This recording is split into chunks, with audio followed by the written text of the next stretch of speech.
Joe, you ready? Okay. Keith, you ready? Okay, everybody. All right. Listen. The Dumfries Town Council meeting of Wednesday, October 6, 2021 at 7 p.m. is hereby called to order. We have the roll call, please. Councilman Field, Here. Councilman Keith, Councilwoman Neville, Present. Present. Vice Mayor Dickinson, Here. Here. and Councilman Brown. Here. And you have the floor. All right.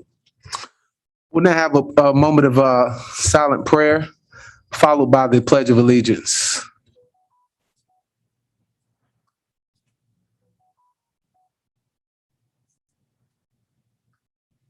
Amen. Please stand and join me in the Pledge of Allegiance.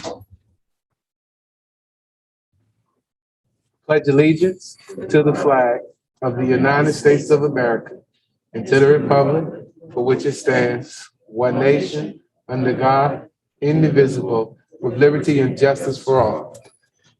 All right. Please be seated. All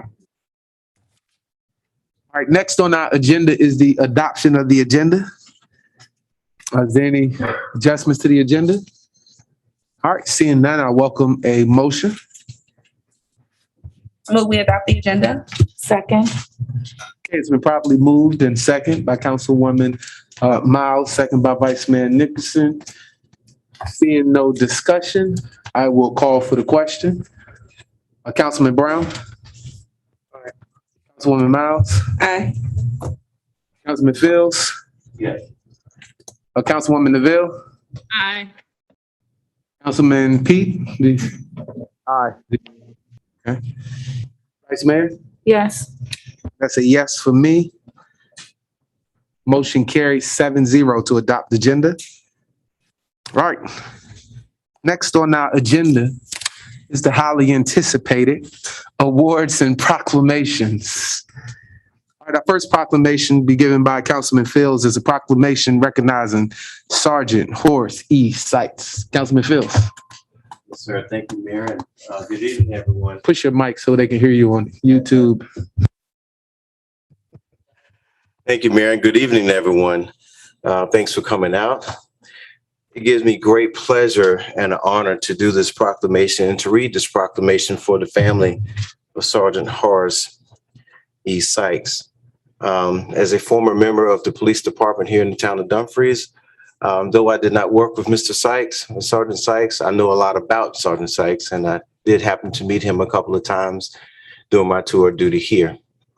The family has requested this in honor of their father, their good friend, and grandpa, and the list goes on, uncle, and just a good guy from the town of Dumfries. So without further delay, I will read the proclamation now. And please forgive me, I did forget my glasses tonight, but I'll do my best. The incorporated town of Dumfries, Virginia, a proclamation recognizing Sergeant Horace E. Sykes. Whereas the town of Dumfries hereby recognizes Sergeant Horace E. Sykes for his service to the town of Dumfries and Prince William County. And whereas Sergeant Sykes serves as a member of the Dumfries Police Department beginning in 1969 and becoming the town sergeant in 1983, the highest rank within the Dumfries Department at that time. And whereas Sergeant Sykes was responsible for hiring the first African-American police officer on the Dumfries Police Department.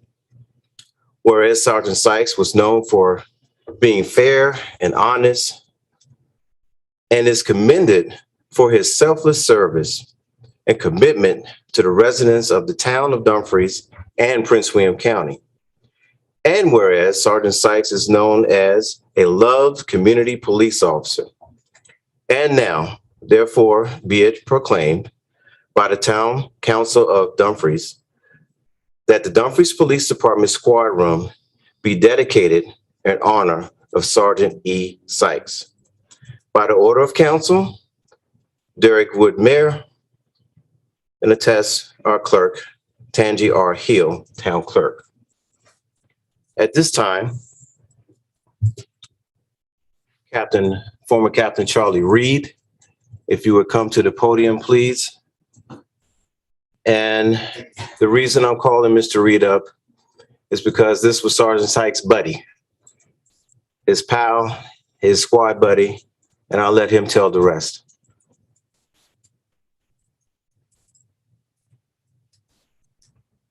Evening, Mayor, council members, town staff, and family of Horace Sykes and citizens of the town of Dumfries. I just want to say I knew him well over 20-something years when I first come here as a police officer.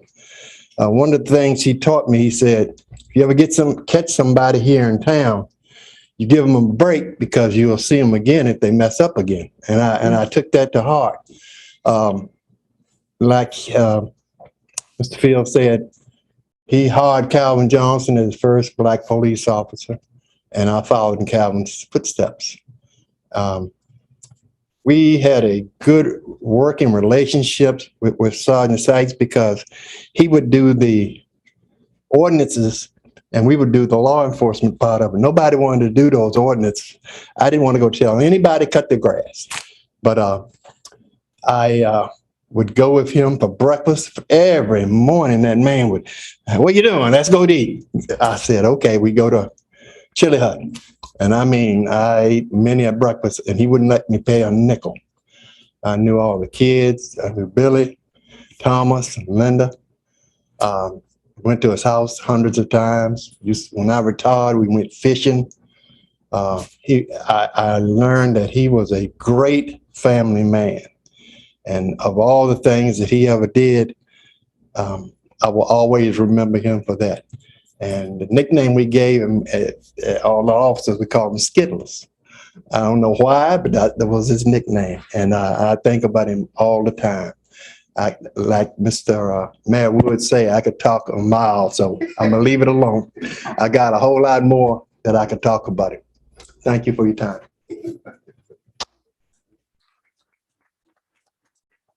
The family will come up and will present the proclamation.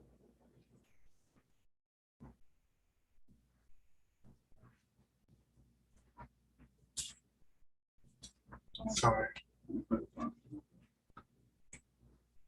On behalf of the town of Dumfries, it is my great honor to present this to you, the family.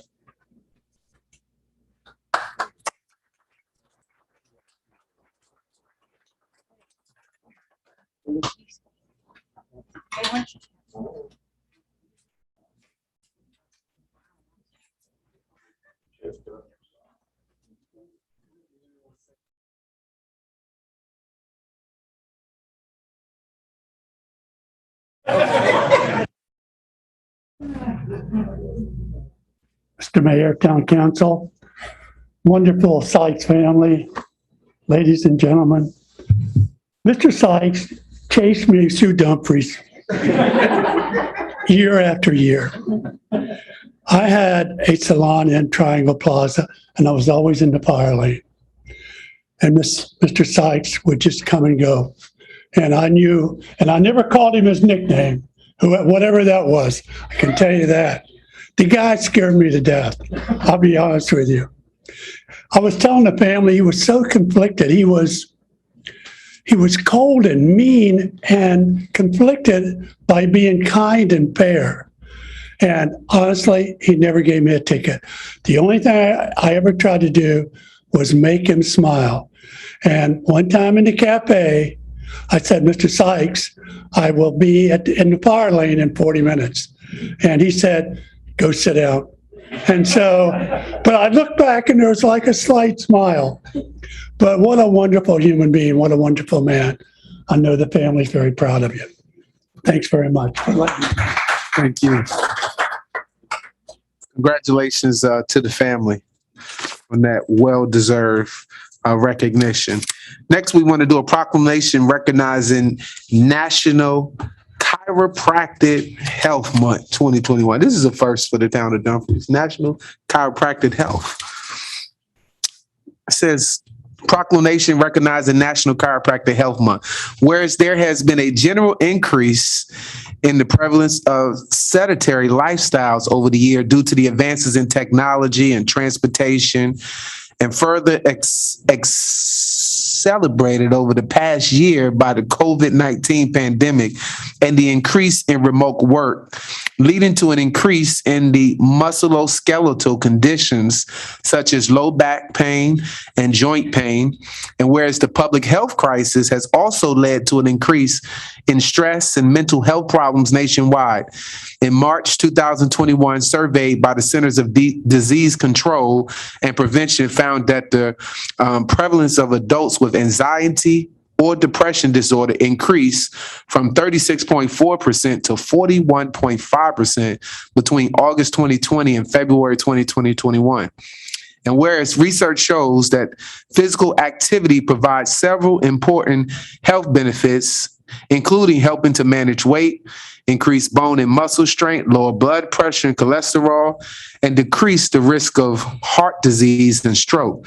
And whereas research shows that physical activity also provides valuable benefits to our mental health by reducing the risk of anxiety and depression and enhancing sleep and quality in life. And whereas doctor or chiropractic and physical level healthcare providers who focus on the whole person as part of their hands-on non-drug approach to pain management and health promotion, and who have special expertise in the prevention, treatment, and rehabilitation of musculoskeletal conditions that may inhibit movement and physical activity. And whereas in addition to expertise in spinal manipulation, chiropractors are trained to recommend therapeutic and rehabilitative exercises and to provide nutritional, dietary, and lifestyle advances to help people enhance their physical fitness and overall wellness. Whereas chiropractors who have been listed as part of the essential healthcare workforce by the U.S. Department of Homeland Security are also trained to diagnose conditions to refer patients to other healthcare providers and specialties when necessary. Whereas National Chiropractic Health Month 2021 serves as a reminder to all citizens that the doctor of chiropractic can be key partners in helping them to keep moving by treating pain and improving function with non-invasive, non-drug approaches that are health and effective. So now, therefore, be it proclaimed that the town of Dumfries officially joins with the American Chiropractic Association as it promotes the physical and mental health benefits of physical activity with its Keep Moving campaign by proclaiming October 2021 National Chiropractic Health Month by order of Dumfries Mayor, tested by the town clerk. Dr. Reza, our resident chiropractor. And he's the one that keeps my back right too as well. He's asked. Congratulations. Oh, thank you, Mayor. Appreciate that, man. Thank you so much. Picture? This way? No, it's a video. Oh, it's a video. Okay. Okay. Everybody pose with me. Perfect. That's okay. Well, I appreciate you guys. Thank you so much, Mr. Mayor, and council members, Vice Mayor. Appreciate you guys and the town of Dumfries. Just wanted to say a couple things. You know, one of the reasons I felt that I wanted to bring attention to chiropractic care and chiropractic medicine is that, especially now more than ever, everybody's sitting. I mean, you can see around you guys are all sitting. Everybody's sitting at computers, and nobody's sitting at their desk anymore because nobody's going to the workplace. So they're sitting in front of their, on their bed and the couch, in front of laptops. And so it's never been so important for the chiropractic community and the American Chiropractic Association to come out and say, we got to keep moving. And I see a lot of patients come to me, they say, oh, I have joint pain, my knee hurts, my hip hurts. And one of the things we have in the medical world, we say motion is lotion. And that's one of the main things, is to keep moving, to make sure we add fluid, all the synovial fluid you have inside your joints, elbows, fingers, so your hands don't swell up, your knees don't swell up, and that becomes very important. And with that said, I wanted to bring that to you guys' attention. And also, since you guys bestowed this big honor to my profession, I have the Metropolitan Headache and Spine Center, my clinic, which is located in Alexandria, Virginia, and also Washington, D.C. Want to offer anyone from town of Dumfries up until this December 2021 this year, by the end of the year, a free session of chiropractic care that includes consult, exam, and treatment, full body adjustment with clinical movement enhancement, exercise, stretching, with a full body massage as well. Okay. So anybody wants to hit me up on, there we go. So anybody wants to come to me at the end, I give my cards and my information, and you guys get a free session on me. All right, appreciate you guys. Thank you guys so much for counseling. Thank you. Does that include the mayor's session? No, I'm just saying. But I still gotta pay. All right. Thank you, Doc, for that your winner's hospitality and generosity to bringing this all to our attention. I am very fluid in my motion because of that. I didn't know the motion was lotion, but next on our agenda is a proclamation recognized National Hispanic Heritage Month. Whereas from September 15, 2021 through October 15, 2021, the United States celebrates Hispanic Heritage Month. And whereas the town of Dumfries recognizes immense contributions of our Latinos and celebrates Hispanic heritage and culture. And whereas the Bureau of Census estimate that the Hispanic population living in the United States is over 61 million, representing nearly 18% of the total population. And whereas the Hispanics now represent the largest racial ethnic minority group in the United States, Hispanic and Latinos represent 42% of the population right here in the town of Dumfries. Hispanic and Latino children are projected to represent 30% of school students by 2027. And whereas Hispanic students represent the largest racial or ethnic minority group of college campuses in the United States. And whereas the number of eligible Hispanic and Latino voters is expected to rise to 40 million over the next 10 years, accounting for 40% of the growth in the eligible electorate of the United States by 2032. And whereas Hispanic-owned businesses represented the fastest growing segment of small businesses in the United States, growing at more than 15 times the national rate. And whereas Hispanic and Latino workers represent approximately 20% of the total civilian labor force of the United States. Whereas Hispanic Americans serve in all branches of the armed forces and have fought bravely in every war in the history of the United States. Now, therefore, be it proclaimed that the town of Dumfries proclaims September 15, 2021. Did I say 2021 twice? And through October 15, 2021 as Hispanic Heritage Month by order of the council.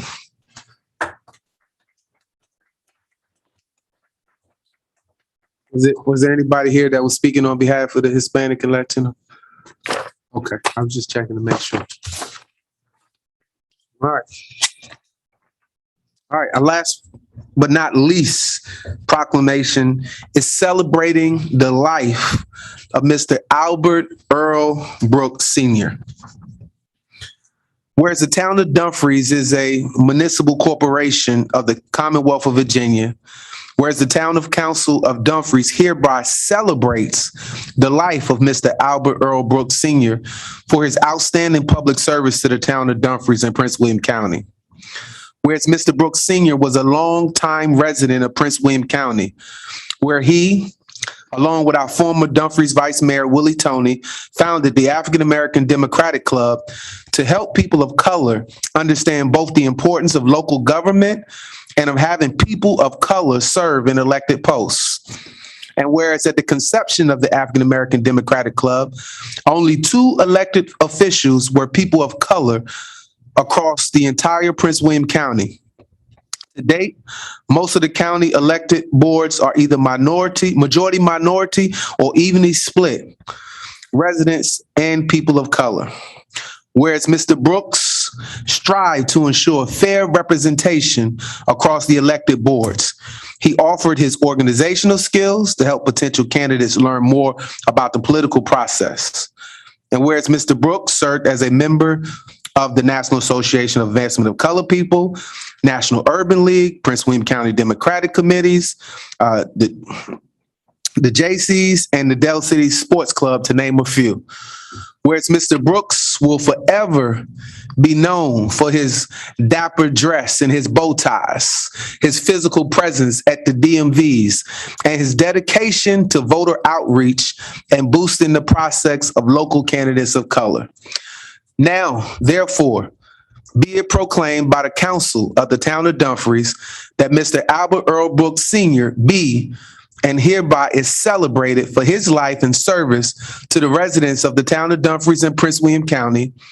Be it further proclaimed that October 13th shall be celebrated as Albert Earl Brooks Day in the Town of Dumfries. By order of the council. And I will give council opportunity to give remarks if they want to. And then I'll ask Ms. Anybody have any remarks they want to make? Yeah. Okay. Thank you, Mayor. I just want to say that I had the honor of being one of Al Brooks's mentees, and his legacy will live on through all of us, through everything that we do, although he's no longer physically here with us. He touched so many lives that his impact is felt throughout this, not only this Commonwealth, but throughout this world, because people that he has mentored, they have gone on and moved to other parts of Oconus, and they have spread that Al Brooks wisdom with whoever they're coming in contact with. So just so happy to be able to get an opportunity to do this. And we will continue on his work at Dumfries the way he would expect us to.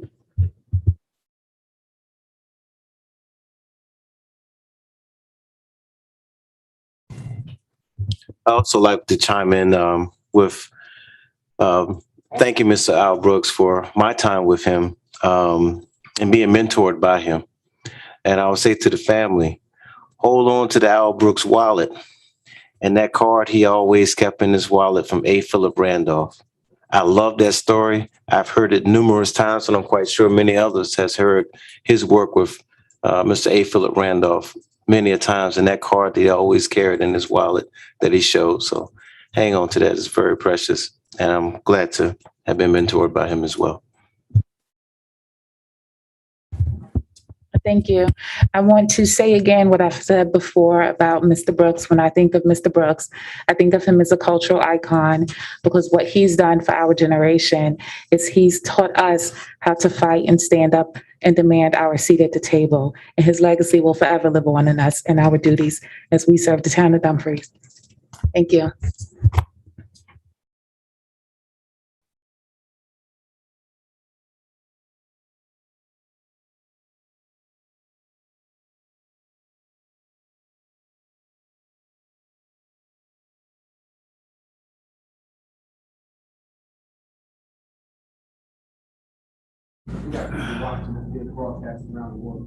Okay. Good morning, Mr. Mayor. As the captain said, good evening, everyone, and thank you all. This is very timely. Greeting Ms. Brooks. It's like the captain said, some people can generate a whole lot of stories. Al and I spent quite a bit of time together over the last 13 years. But my time with him was short. This man had a legacy that was far beyond just what he did in Prince William County. I got an opportunity to learn about him, and I got an opportunity to work with him and learn from him. I was fortunate for him to tap me on the shoulder, because that's what he did. He tapped me on the shoulder, and the things that I was already involved with, he sort of pushed me up to another level working with him. So on behalf of just the experiences that he shared with me, and let me also say, the memorial service that we had in honor of Al, that epitomized just what that man was about. When you had every elected official in this county, Democrat, that he'd help, including members of this board. We had school board members, we had congressmen, we had the representative from the governor, the lieutenant governor, the possible new lieutenant governor coming. All these folks took time to be a part of a memorial service honoring Al, and that was because of Al. We called these people back in March, and they all saved the date, and then July they all showed up. I was amazed at that. No one had something else to do that day. So again, that is just to honor the gentleman who didn't talk long without talking about his Barbara. So to you, madam, you chose well. So thank you all for that opportunity, and I appreciate what Al introduced me to and helped me to develop. Thank you all.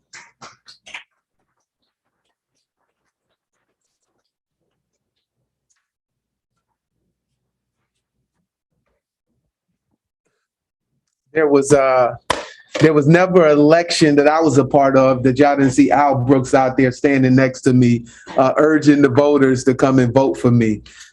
He probably knocked every door in this community when I was running for mayor 4 and 5 times, even though I told him some people wasn't even registered to vote here, but he knocked each and every door on my behalf and was very significant when it came time to talk about doing a referendum on the ballot. He got with Linda.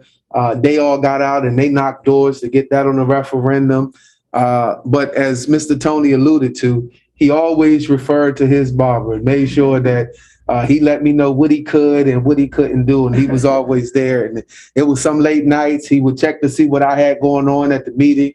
And he said, you want me to come by? And he would come and he would be sitting front and center in his bow tie in the meeting and with his hat on. And sometimes he'd be a little tired and he might nod off a little, but he'd be sitting right here and I'd be concerned about him driving home. But we appreciate you loaning him to us in this community and all the work we know he done with all the young people and all the mentors.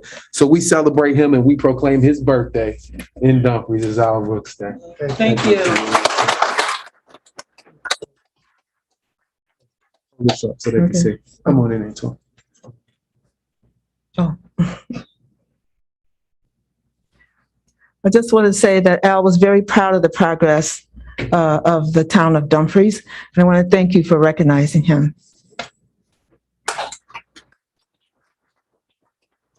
And I just wanted to say thank you to all the elected officials, the people of Dumfries, and of course, especially our police officers who risk their lives every day for us.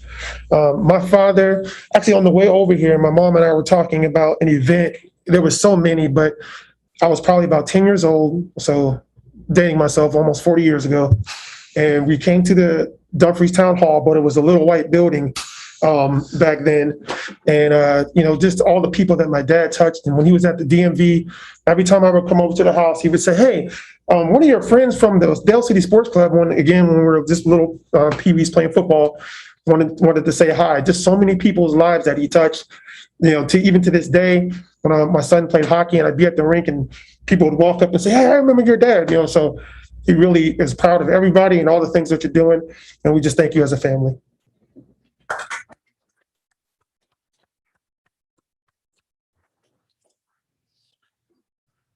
All right, next on our agenda is the approval of the minutes.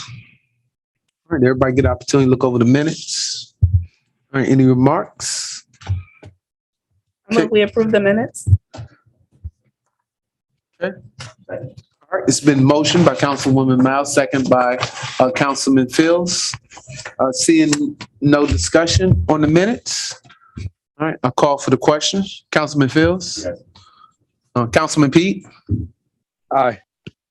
Councilwoman Neville? Aye. Councilman Brown? Aye. Councilwoman Miles? Aye. Vice Mayor? Yes. That's a yes for me.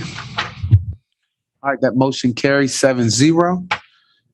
Next on our agenda is our citizen comment period. All right.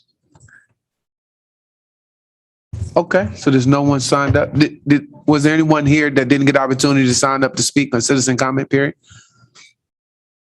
Okay, moving right along. Next on our agenda is our reports and our presentation.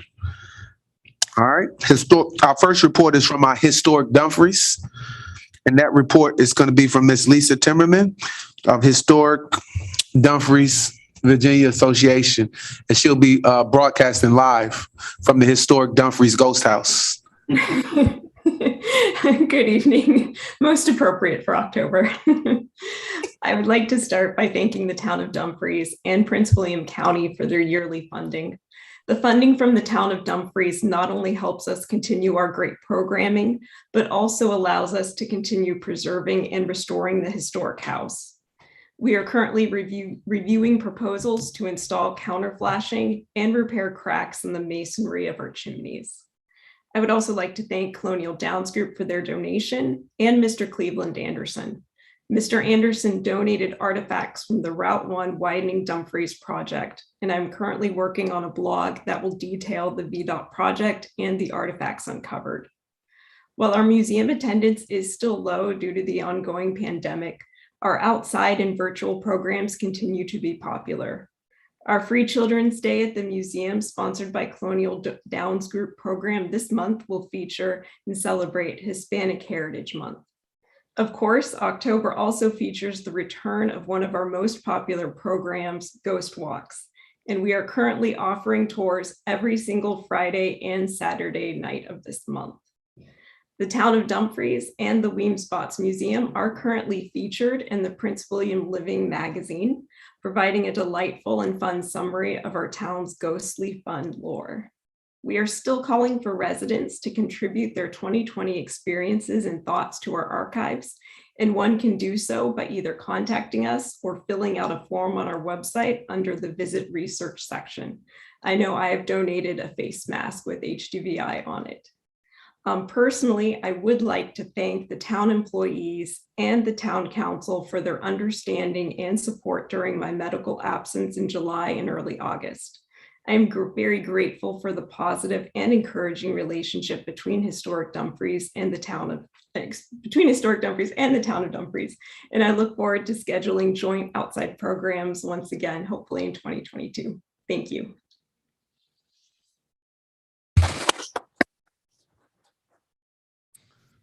Any questions or comments? Vice Mayor? Good evening, Lisa. How are you today? Could you please, for the council and for members of the audience, explain what the rental process is for the park? Sure, certainly. The rental process is you can call or email to speak with me, and we'll check to see if that weekend is open. I can send you a contract for you to look over. It does require a 100% refundable security deposit of $100 to be placed. And we do check for park damage, but if there's no park damage, it is 100% refundable. And then from that point, we can discuss the proper paperwork that needs filled in, also the fee, along with event insurance. We do require event insurance to rent the park. You rent the park for the entire day as well, not just sections and not by just hours either. We have a COVID provision as well, just to make sure that people are aware that social distancing should still be practiced, and we don't expect gigantic groups either. Thank you. All right. I gotta remember I got two people on Zoom. Councilman Pete or Councilwoman Neville, did you have any comments, questions? Because I can't see your hands. No comments, sir. Okay. I just want to make sure I check in with y'all because I forgot before. All right. Just Mayor, want I would like to add a comment. Can you Okay. hear me? Yes. So I just want to clarify for anyone who may be watching that the park is also free. Anybody can come and visit the park just as they can any other park in town at any time they choose to. Thank you. Yes, and to elaborate, thank you, Sydney. We require people to rent it if it's a party of 10 or more. Under 10, you can just enjoy the park. We have no issue with that. You won't see me running out there. All right, thank you. Okay, Councilman Phil. I just want to say thank you for your very enthusiastic report. You're going to get me to do that ghost walk this year. As long as I've been in town, I've never done it. But I think, with your enthusiasm, it's really driving me to go ahead and try it out. So thank you so much. Friday. It's a great outside walking tour. Okay. All right, thank you for your report, Lisa. We appreciate it. All right, I'm gonna go back because I skipped it. I apologize. Give council opportunity to give remarks and stuff. Councilman Pete, do you have any comments tonight? Oh, yes, I actually wanted to chime in on the Mr. Brooks issue. Just like the rest of y'all, he was a great mentor to all of us. I learned a lot out of his wisdom and his leadership. He talked about being one of the singers with the Temptations. I used to get a good laugh out of that. He talked about Mr. A. Philip Randolph often. And, if I'm not mistaken, a nice group of percentage of the officials that are in this Prince William County now, he helped get in. A nice majority of our council, never left your side, was always there to answer your calls. Hey, Sean, meet me here. We could talk about it anytime. Like Mr. Willie Tony and Mr. Brooks, they were just outstanding mentors. And like you said, Mr. Brooks would never leave your side. And one of the things he would always say, you say, Sean, even when we was up there in the county buildings, he would say, Sean, always stand for something. Don't never stand for nothing. So I just wanted to throw that out there because he did, as far as the political side goes, gave me a lot of wisdom and a lot of guidance as far as that. And again, support to the family of Mr. Brooks. And just want to say thank you for the time to share this moment. Thank you. Councilwoman Neville, any remarks for tonight? Yes, thank you, Mayor. I too wanted to echo the sentiments of everyone who spoke before me about Mr. Al Brooks. And I also wanted to add to that, just to say, knowing Mr. Al Brooks was such a blessing. He was such an incredible storyteller. Nobody in Prince William can tell a story the way Al Brooks would tell a story. His stories were absolutely phenomenal and would captivate anyone within the earshot of listening to him. I loved hearing his stories about working alongside A. Philip Randolph in Harlem with the Pullman Porters. And, Mr. Brooks was such a champion, such an incredible figure in our community, and his legacy, his imprint will definitely live on. And every elected official in Prince William County owes him a magnitude of gratitude, as we owe his family for allowing him time away to help make Prince William County the better place that it is today. So I'm just fortunate and blessed to have known him.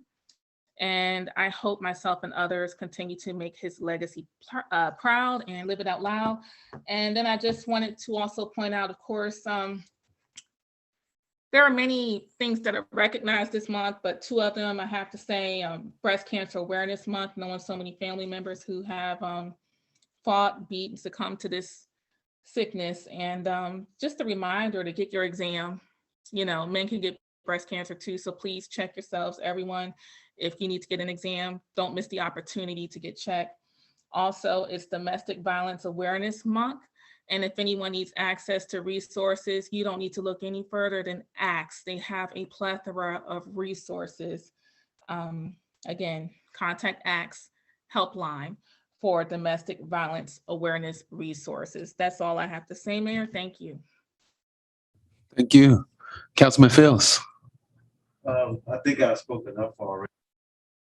What an honor it is to be here tonight to have the proclamations that we have. honoring two people that meant a lot to our town, and the other two proclamations that we've had as well. Hispanic Heritage Month and Chiropractic Health Month. It is a great honor to be on this dais. Thank you for your stories, your wonderful stories that we have to tell about each one of these individuals from both families and from us up here. And Mr. Reed is gone, and you would park in the fire lane. Classic. Thank you for sharing. Thank you all for coming out. I know some of the family came from a long ways. So thank you. Hope you enjoy your time visiting back here in the town, and have a safe North Carolina, right? Yeah. So have a safe trip back home, and those who live close by as well. Your mic was off. Sorry, but that's Mic okay. was off the whole time. Y'all heard me, right? Good. Thank you. All right. Councilman Brown. No comment tonight, Mayor. Okay. Councilwoman Miles. No comments. Okay. Vice Mayor. No comments, thank you.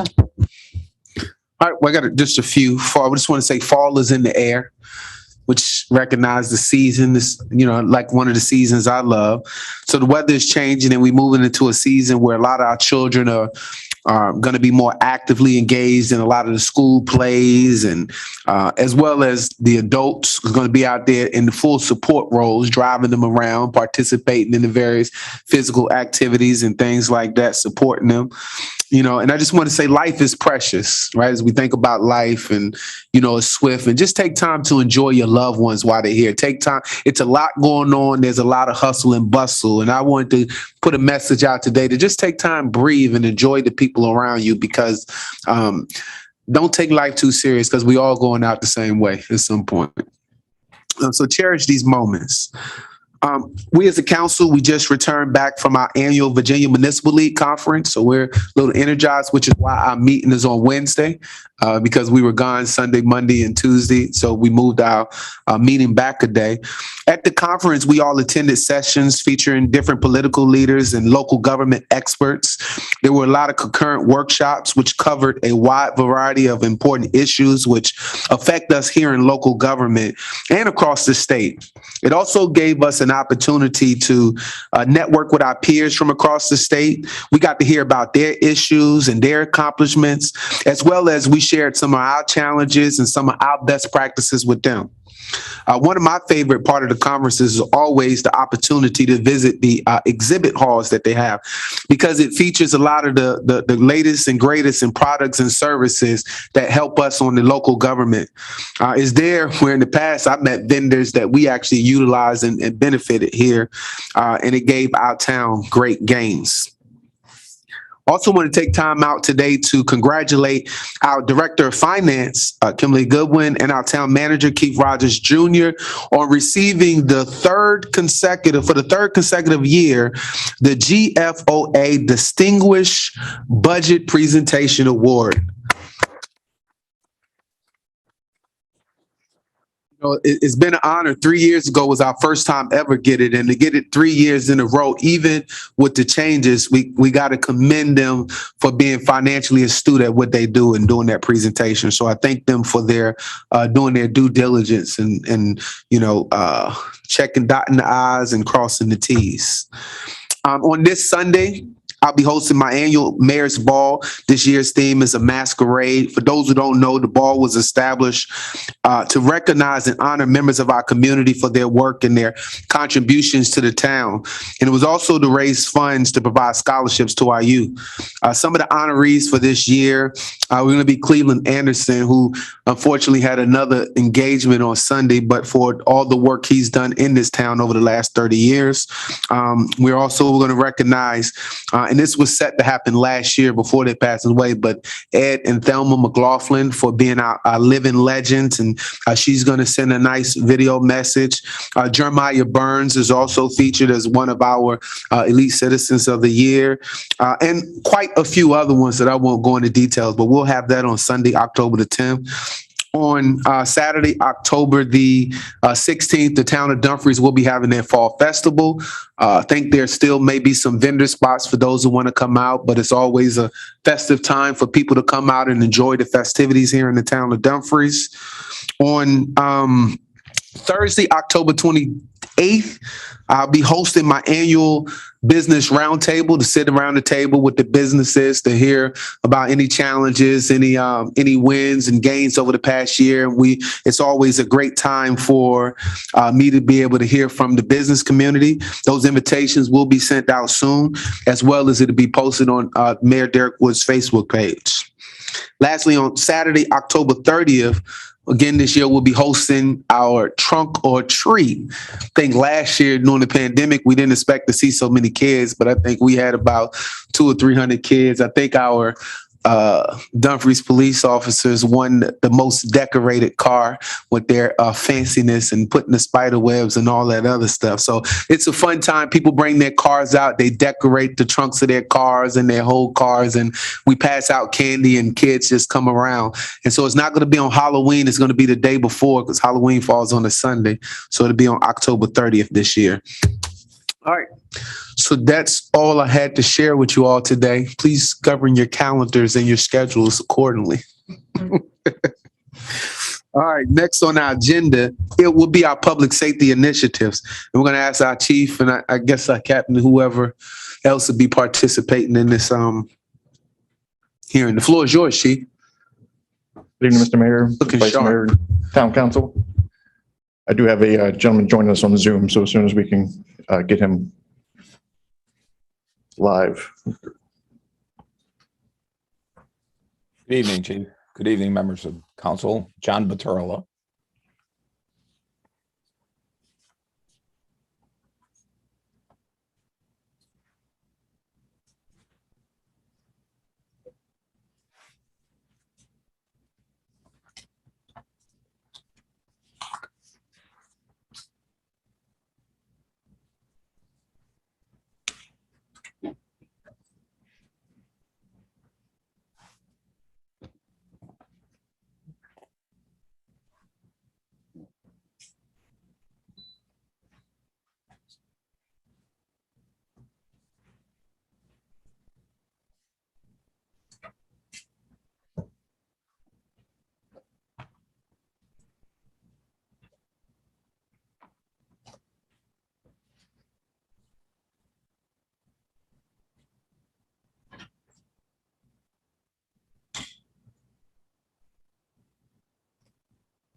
Is he able to hear us? So this is the Town of Dumfries Public Safety Initiative. This work was done with Mr. Bertola, who's joining us Zoom, as well as me and everybody from the police department, but a lot of work into this project. This use of force policy, as well as the compliance of the Town of Dumfries, was reviewed by John Bertola, the Executive Strategic Solutions Group, and I would give him a second to introduce himself. Good evening, Mr. Mayor, Madam Vice Mayor, members of council, Mr. Rogers. Just a moment to introduce myself, the chief's request. As he said, my name is John Baturla. I'm the managing member of the Executive Strategic Solutions Group. I was asked to come on board to assist the chief and review some policies and procedures and help along the way. And to that end, my background, I have over 39 years in law enforcement, homeland security, and city administration. I started my career back in 1979 at the age of 19 with the Trumbull, Connecticut Police Department. Left there, joined the Connecticut State Police in 1982. Had a very successful career with the state police. And Connecticut's a little different. It's a relatively small state. There's counties, but no county seat of government. So the state police are really truly a full service, the largest law enforcement agency in the state, and cover about half of the state as the primary jurisdiction. And in the state police, I rose to the ranks of major, served in many assignments, including commander of patrol troops and major crime. I was the director of labor relations and served as chief of staff for the department. In October of 2001, I was appointed as the first deputy director of Homeland Security for the state of Connecticut. and went on to be the director and served 2 governors in my tenure in that capacity. My primary responsibility initially was building an organization in the wake of the attacks on 9/11, which is the organization is still in existence today. I left the state and became the chief administrative officer for the city of New Haven, Connecticut, where I managed the majority of the city operations. And during my tenure, I led efforts to improve service delivery to citizens and enhance community outreach, and implemented some cost savings, and most importantly, as it's related to this, improve public safety and the law enforcement functions within the city. I made a decision of the heart, and I left the city of New Haven to go back to my hometown where I grew up, Stratford, Connecticut, where I served as police chief. I was there until I decided to branch out a little bit and go somewhere else. And I took a position as the deputy chief for support services with the Richmond Police Department. I also took on the responsibilities of the administrative division. In March of 2015, Mayor Jones had appointed me as the lead and project director for the UCI Road World Championships.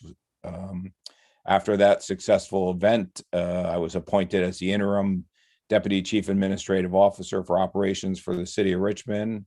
And I served there until my retirement in September of 2017.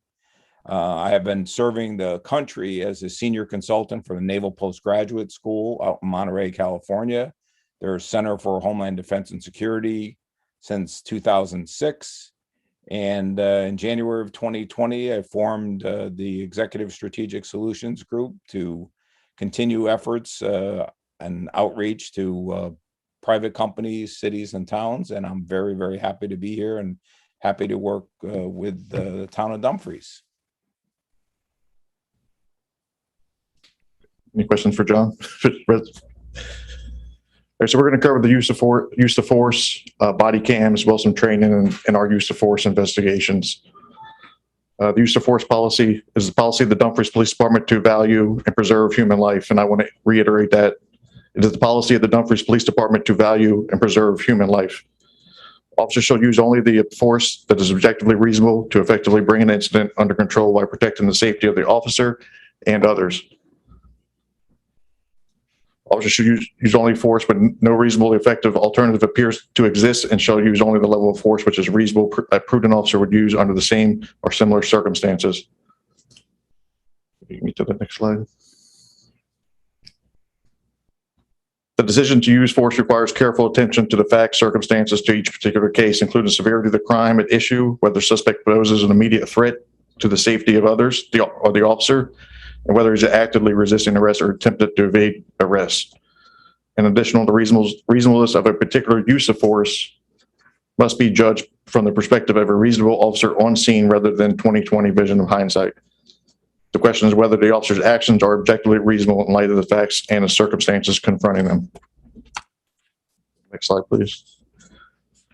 The policy is to be reviewed annually, and any questions or concerns should be addressed to the immediate supervisor for clarification. The purpose of this policy is to provide law enforcement officers with guidelines for the use of less lethal and deadly force.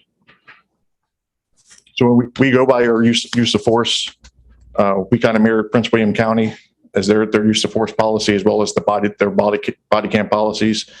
And the reason we did that is we work in the same jurisdiction with Prince William. We go to the same courts as Prince William, and we also deal with the same Commonwealth attorneys in Prince William County. Now, everything that Prince William County does not transfer over to the town. Not everything will be the same, but we do try to mirror that policy as close as possible.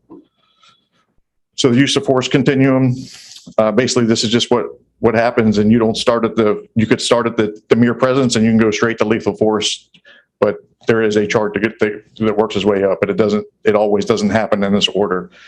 So the continuum is presence, verbalization, empty hand control, less lethal methods, lethal force. The next slide, please. Of course, before we use force, we always want to de-escalate. An officer shall use de-escalation techniques and other alternatives to higher levels of force consistent with his or her training whenever possible and appropriate before resorting to force and to reduce the need for force.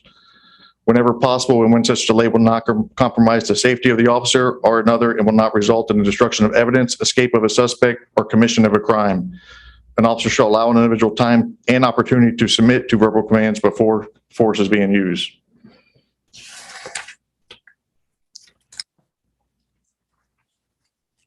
Next, we're going to speak about the duty to intervene.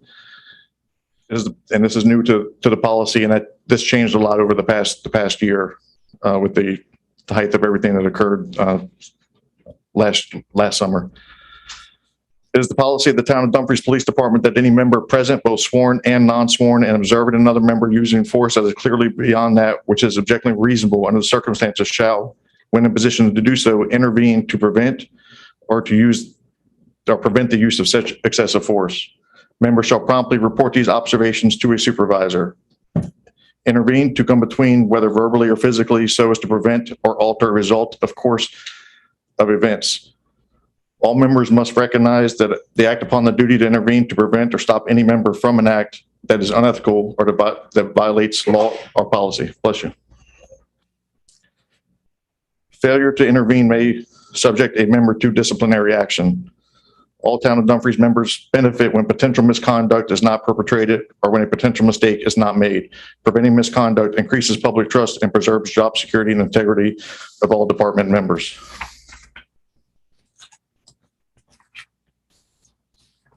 The required action by the officers on scene: if aid is required by an individual, ensure that medical attention has been rendered.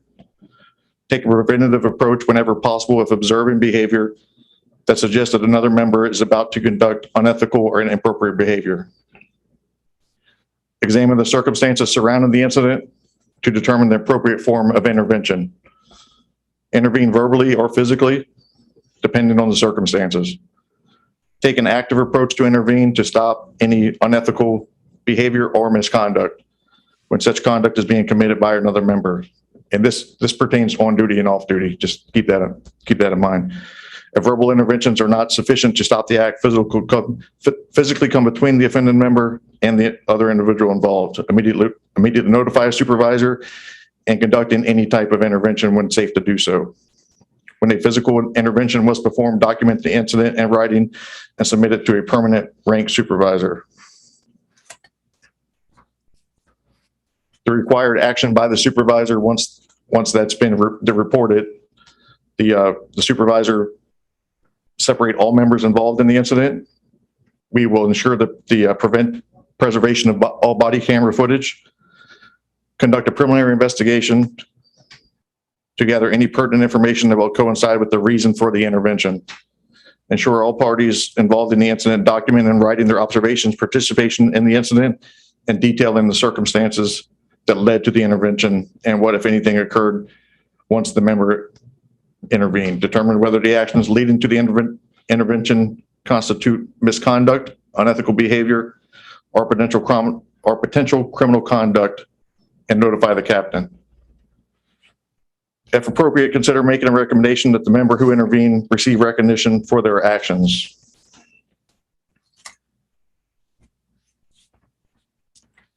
And real quick on that, it's the culture inside the Town of Dumfries Police Department that somebody that's reporting an incident like that, they will not be retaliated against. The reporting will be taken seriously. It will be investigated. There will be no retaliations on that officer, and they're not going to be there. There was a code that used to be talk about when you snitch on an officer or talk bad about an officer, or you bring stuff that people were afraid to bring stuff to the table. That doesn't happen in the Dumfries Police Department.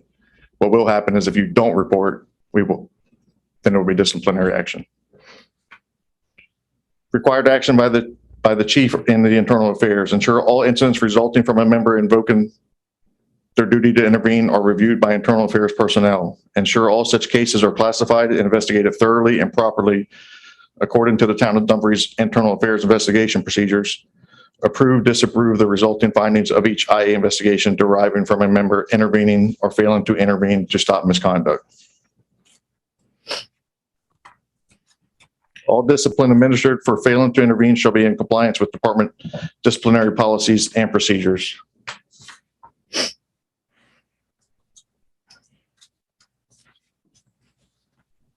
So the Presidential Executive Order on Safe Policing and Safe Communities on January 22nd, 2021, Virginia Law Enforcement Professional Standards Commission certified that the town of Dumfries Police Department meets certain eligibility requirements set forth by the U.S. Department of Justice for discretionary federal grants. The town of Dumfries Police Department is qualified to receive federal grants for 3 years from the date of the correspondence pursuant to Section 2 of the Presidential Executive Order on Safe Policing for Safe Communities dated June 16th, 2020. The U.S. Department of Justice discretionary grant funded is only available to law enforcement agencies that have obtained credentials certifying that they meet the certain standards on the use of force. Use of force investigations. Use of force preliminary investigations are handled by the on-duty patrol supervisor. The preliminary investigations are then forwarded to the patrol captain and the sergeant overseeing internal affairs. The internal affairs sergeants will review every use of force incident, ensuring compliance with policies and procedures. This is every use of force incident, not excessive force. This is every use of force incident is reviewed. The chief or designee will be notified when use of force complaints are outside the scope of department policy and procedures and will generate an administrative investigation that will be conducted by the internal affairs sergeant. All use of force reports will be reviewed quarterly by the chief captain and IA sergeant.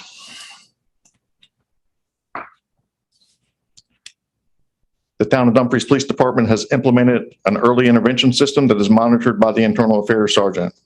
The early intervention system is composed of the tracking of complaints and discipline, as well as use of force incidents, supervisors' interview of the complaints and the use of forces. Quarterly review of all complaints and use of force incidents and analysis and breakdown of data will be used to identify the need for training and corrective action. Benefits of a strong early intervention system: put a career back on track.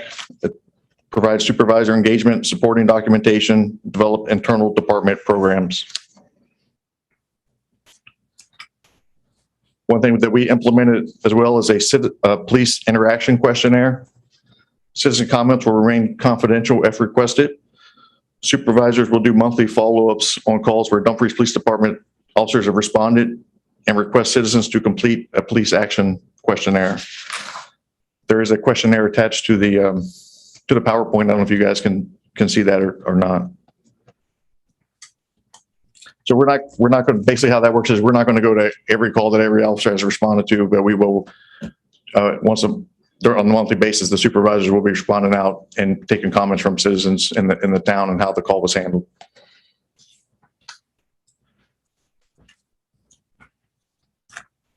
The body worn, now we'll speak about the body worn cameras. The purpose of this general order is to establish the policy for the use and deployment of the body worn camera system by personnel of the town of Dumfries Police Department. The benefits: capturing law enforcement encounters, collecting evidence for use in criminal investigations and prosecutions, assisting members with completing reports and testifying in court, deterring criminal activity, assisting in resolving complaints alleging officer misconduct and complaints involving excessive use of force, providing additional material for officer training and continuous improvement. Body cameras are a powerful tool in domestic violence cases, and police body cameras are a good police reform tool and have a strong support from members of the public.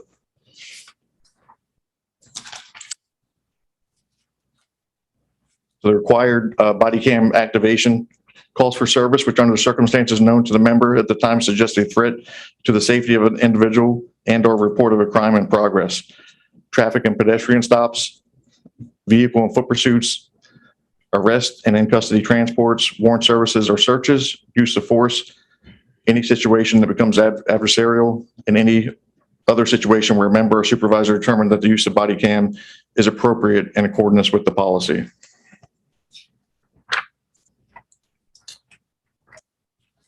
Exceptions to the activation is recording would interfere with the ability to conduct an investigation or be inappropriate to the victim or witness physical condition, such as state of undress, emotional or mental state, age, victim of a sexual assault, sensitive circumstances.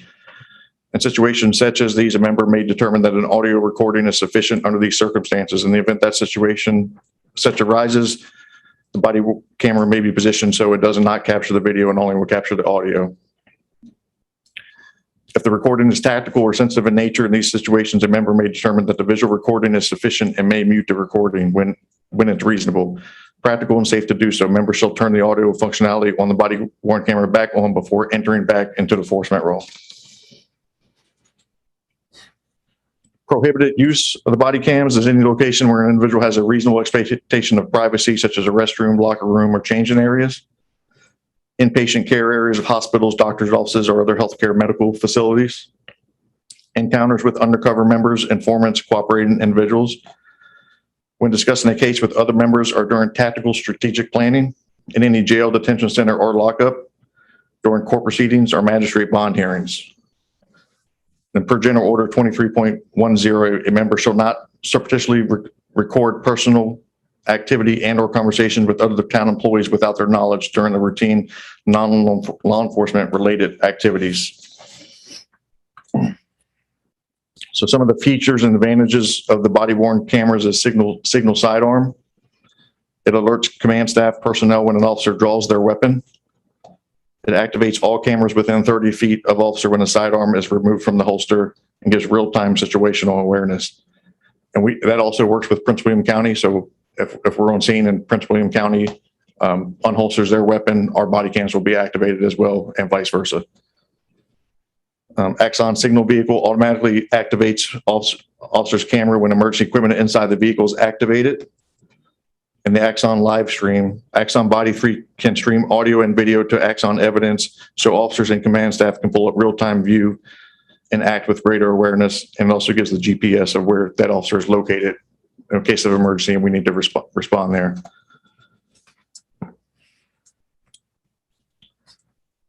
The storage and records. Body cam footage is of non-evidentiary value will be stored for 60 days and then will be automatically and permanently purged from storage.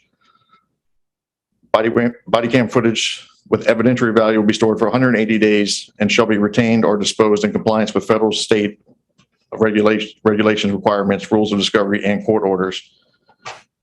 When the required retention period ends, all evidentiary recordings shall be permanently purged from storage.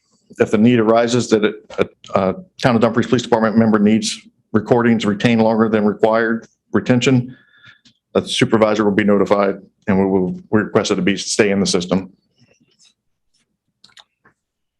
So some of the training that I have mandated and we've done since being the chief is verbal de-escalation train the trainer program, certified surviving verbal conflict, verbal de-escalation, implicit bias training, has mandated training through Virginia Criminal Justice Institute, Police One, Regional Criminal Justice Academies in the following areas: verbal de-escalation, LGBTQ and awareness, dealing with people in crisis, mental health, hate crimes training, managing homeless populations, cultural diversity, equity, and inclusions, and community law enforcement.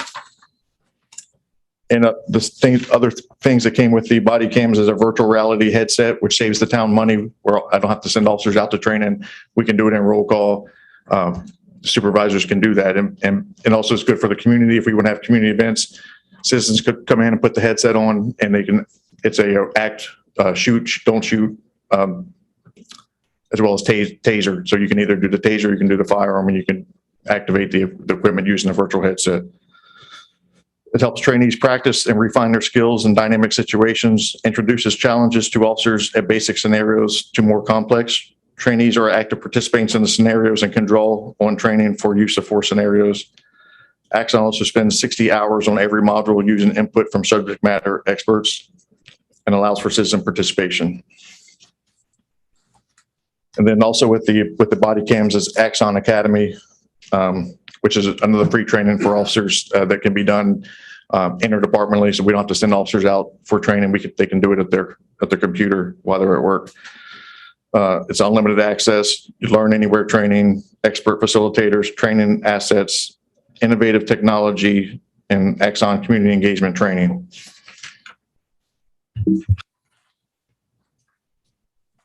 And then that's the basis for my PowerPoint. If you, John can step in if he wants to talk about what he did through the process. Thanks, Chief. I will just speak briefly on my role here is working with the chief, looking at all of the policies. I reviewed them for the quality and content of the policies themselves. And I found that they're certainly consistent with professional law enforcement agencies and the standards by which you all in the community would want to see from your law enforcement agency. I really like the fact that they mirror Prince William, because that's your primary backup for that's your primary interaction. And the officers would have a very good sense that this is what's happening around us are all going to be, we're all going to be behaving in the same way. The mere fact that the DOJ has given credence to the fact that the department's policies are up to speed and have authorized grant funding to be released is extremely important. One of the questions I always ask, are policies reviewed by legal counsel? And of course, in your particular case, the town attorney, she does review policies before they are issued. Now, any policy that gets issued would be absolutely useless unless people know and are trained in those policies. So one of the items that I asked the chief to produce were training records. And I looked at the training records to make sure that all personnel had the opportunity to receive training. And what I was impressed with was they received training over and above just the policy. It wasn't just the policy that they were trained on, but they had a chance to do things over and above that would certainly enhance their position as police officers. And the chief and I had some lengthy conversations in regards to the early intervention program. I'm a huge advocate of that. One of the greatest things about law enforcement is we hire from the human race. And every officer has their own issues, and so the early intervention, we get to step in, hopefully to ward off any issues. And the citizen satisfaction surveys were something that I advocate for. That is something that is extremely beneficial, and I would certainly advocate for the ongoing training. If I kind of take it all together and look at it all together, what we see in front of us when we're looking at these policies is a reflection of the President's task force on 21st century policing. You're touching on all 6 pillars through these policies consistently, which is something that is a huge testament to the work that the men and women of the Dumfries Police Department have put into these policies. And to that end, you should be very satisfied with them, as I was in my review per the request from the manager. Thank you. Thank y'all for that put together presentation. It was very cumbersome. I'm just gonna go around to get questions from the council, and then we can close out. Councilman Pete, did you have any comments or questions? Just want to say thank you for the town's officers, and to see that they're doing the over and above training, which is a little resemblance of what we're seeing into our communities. Just want to say also thank you, Mr. Galen, for and the got the gentleman's name real quick, for putting this together and presenting this to us, and allowing us to have the use of the body cams, and showing how our force is going to be conducted, how our verbal de-escalation training has been implemented also. And I just want to say thank you for sharing that with the citizens of the town. As I'm a safety first guy, so to hear this, what we're implementing it to the town, I just want to say thank you, guys. Councilwoman DeVille. Thank you, Mayor. I echo Councilman Pete's sentiments. Hats off to the chief and Mr. Baturula, if I'm saying your name correctly, thank you for your work and Sure, thank you for this very informative presentation. Councilman Fields. Great presentation, great upgrades to our policy. Y'all know I'm gonna say it. There's one that's coming from the police department. Great, great, great. I can't say anything else. This is great. Looking forward to seeing these things in place. Councilman Fields, there's nothing else to say. No, I'm just teasing. Councilman Brown. Yes, I just have a couple of questions. The presentation was fine. It's a lot of information.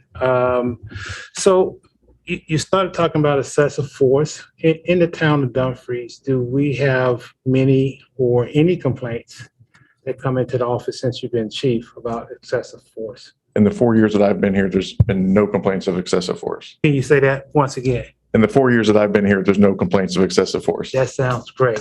So we don't have a problem right now, and we're trying to stay in front of this, and that's a great thing. I just want to make that point.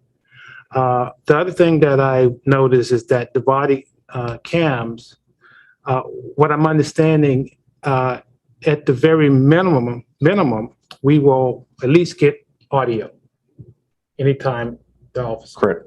Yes, sir. So that's great also. The only question that I little concern is the 60 and the 180 days.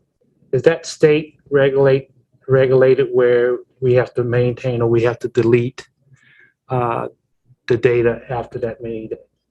You can keep it in there, and for some cases, like if there's a homicide case, an officer use of force case, we will keep those in there longer, but that's just the minimum that they will stay in there. Okay. But we can mark it for as long as we want to keep it in there. Okay, so it's our policy at Dumfries for the 60 and 180 days. Our policy. Correct. Okay, thanks. Councilwoman Miles. Thank you, Mayor. And Chief, thank you so much for this thorough presentation. I also want to thank you and the officers for the work that you're doing in the community. I brag about you all the time. I see Sergeant Torres at least a couple times a week.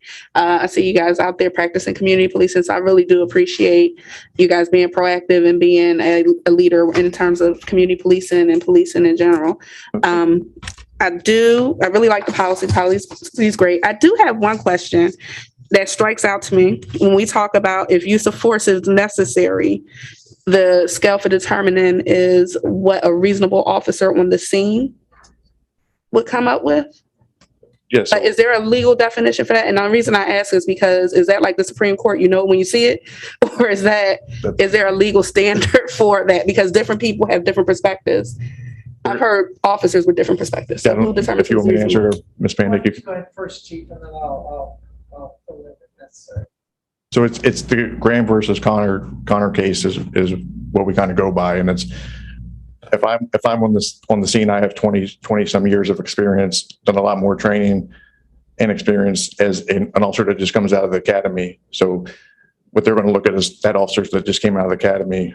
They're reasonable to what they were doing. So there's no one answer for that question. So how I handle something might be different than how somebody else handles it. I might take 5 or 10 more minutes to maybe verbal de-escalate, and it also depends on the officer. If you have a 5'1" female officer that just came out of the academy and is not compared to me who's 6 foot and 220 and going up against a 6 foot male that's about my height, what I'm going to use for force is going to be different than what that officer can use for force. So it's basically what we don't want to do is people see the body cam footage and say you shouldn't have done this, and then let the officer explain, or a reasonable officer with the same amount of training and experience to have the same view of that. If I might, Mr. Mayor, just to add a little bit more, I think I have my time. Hey, Councilwoman, it's an objective. Can you hear that mic? I just want to check. No, your mic is off, and they got to hear you online too. Hold on, we'll get you straight. We'll switch out mics with the team. Mr. Rogers. There you go. Councilwoman, the standard is one of objective reasonableness. So it doesn't look at it from the perspective of the officer who's involved in the incident. It's an objectively reasonable standard under the circumstances. And given, as the chief has said, sometimes these are very different situations depending on what happens. It may be a split-second decision. And then it's also going to consider whether the training that the officer received was appropriate and under constitutional guidelines, and whether the officer was comporting himself or herself in accordance with the training. So the standard is one that was promulgated by the U.S. Supreme Court. It's been reiterated numerous times. I've trained officers on civil liability with respect to incidents and have handled those cases in previous roles. So you're quite lucky to have a department that has not had use of force cases that have been in the last several years. Oh, yeah. Does that answer your question? Oh, it does, absolutely. And this was not a knock on the police force. I love my officers, but I'm a language person. So when I see reasonable and I see things like that, I've heard some news pundits describe totally outrageous behavior as within reason. So I just wanted to get clarity on that. Yes, objectively reasonable. And you should feel very comfortable. And I guess I would say this in the context of the concerns over the last couple of years, particularly with respect to minorities. The courts are cognizant, very much cognizant of those concerns with respect to making split-second decisions, but also quite cognizant that the same dignity that is accorded to non-minorities is accorded to minorities as well. And that even has shown up in language of cases that would be precedent for any matters coming through the town or the state of Virginia. Okay, thank you. And again, good job. Thank you. Vice Mayor. Thank you. So let me start by saying that I appreciate this. I requested this last summer, that we bring someone in and that we take a look at our policies to ensure that our policies align with the current culture with regard to de-escalation. So, and I'm happy that you brought an expert in because that's important as well. So, I do like the review that of every use of force incident. I think that that's important so that, everyone knows that there is accountability. And so whenever there is use of force, it will be reviewed. I think accountability is paramount. I would like to know, there are two things I was looking for in this policy, and I know that you didn't cover the entire policy, that you hit on some highlights. But the two things that I was looking for is, I would like to know that in our policy, de-escalation is a required first step. I think that's important because even the way the presentation was laid out, we talked about use of force before we talked about de-escalation. And I think that de-escalation, of course, there are going to be different situations, and I understand that there are split-second decisions to be made, but I think it's important that de-escalation is a requirement. The other thing that I am looking for in our policy, and again, I understand that you all rather, because I'm not out there. So I understand it's important that you all make decisions in the moment. But I also was looking for in this policy that the use of force continuum bans chokeholds and strangleholds. Yes, that is in our policy. It is in the policy? Yes, and it was in the policy before. We didn't have to add it. It was already in the policy. Great, okay. And it's still in the policy. I'm happy to hear that. So if we can maybe circle back and see whether or not the de-escalation is a required priority or first step is reasonable in this policy, I would really like to see that, because I also think it sets a tone for our community too, that we're not going to come in with guns blazing. We're going to come in and try and de-escalate the situation. Yes. But I think you've done a great job with this, and I'm looking forward to a response on that. And not to misspeak, chokeholds are banned unless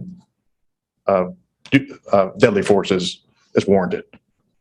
Okay. So if it's deadly force, you're able to use a chokehold. But okay. No other times.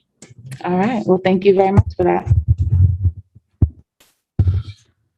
All right, this has been a great initiative by our town police department to bring forth public safety initiatives. So this just wasn't about the use of force. It was also about the body camera policies. It was also about, want to make sure we definitely highlight the police interaction questionnaire that takes place, because I think feedback is important, because the citizens ultimately can warrant and be able to grade and give judgment on what's happening out in the field.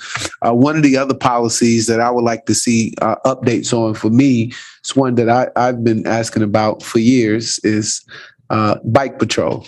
You know, and I'm not talking about motorbikes. I'm just talking about being on bicycles. We own, I think, 2 or 3 bicycles, and I know we've had trained officers in the past, and now we don't have any trained. So I would like to see in the public safety, as far as what our policy is for foot patrol, you know, being seen, and for on the bicycles out in the community. So, but I do appreciate now that we have a full body camera crew, that we have initiatives from that. And I don't know if you already had a policy for the bikes, but I just want to see that. But thank you for bringing all the public safety initiatives, giving us an update on what you have done in your short tenure as chief, and being able to make this happen. You are to be applauded and commended for just getting in, rolling up your sleeves, and doing the work, because we haven't seen this in a while. So thank you. We applaud you.